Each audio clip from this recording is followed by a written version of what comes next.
Democratic party ایوان نمائندگان میں اپنی فتح کو امریکہ کے لیے ایک نئے دن کا آغاز قرار دے رہے ہیں. تاہم سوال یہ ہے کہ کیا یہ امریکی خارجہ پالیسی کے لیے بھی ایک نئی صبح ہے؟ لندن اسکول آف اکنامکس کے پروفیسر پیٹر ٹروبووکس ایسا نہیں سمجھتے.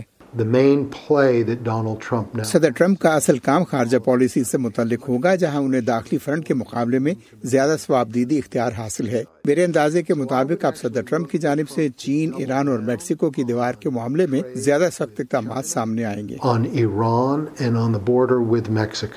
پروفیسر ٹروبووکس کا کہنا ہے کہ ڈیموکریٹک پارٹی شاید چین کے ساتھ تجارت کے بارے میں صدر ٹرمپ کی پالیسی کی حمایت کرے گی.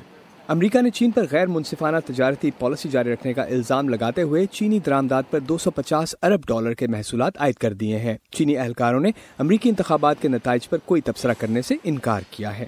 ادھر یورپ کو بھی گاڑیوں جیسی برآمدات پر امریکی محصولات عائد کیے جانے کا خدشہ ہے.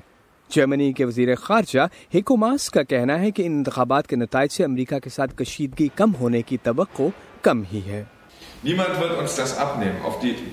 بحرہ اوقیانوس کے اس جانب ہمیں سب سے پہلے امریکہ کی پالیسی کا جواب تلاش کرنا ہوگا، اور میرے خیال میں اس کا واحد جواب ایک متحدہ یورپ ہی ہو سکتا ہے.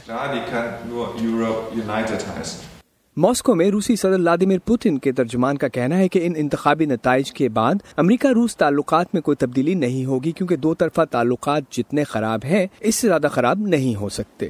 دوسری جانب مشرق وسطی میں امریکی پالیسی میں بھی کسی ڈرامائی تبدیلی کے آثار نظر نہیں آتے.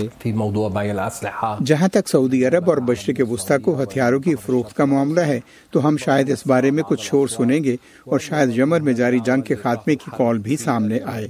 عالمی رہنما اب غالباً سوچ رہے ہوں گے کہ آگے کیا ہونے والا ہے.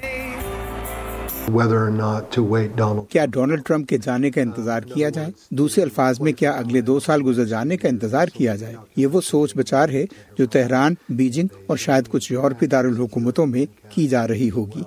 بعض تجزیہ کار کہتے ہیں خارجہ پالیسی کے حوالے سے مسائل کا حل مستقبل قریب میں مشکل ہی دکھائی دیتا ہے، کیونکہ امریکہ کا آئندہ سیاسی منظرنامہ کشیدگی کا شکار دکھائی دے رہا ہے. ہنری رچول کی رپورٹ کے ساتھ امان اظہر، اردو VOA.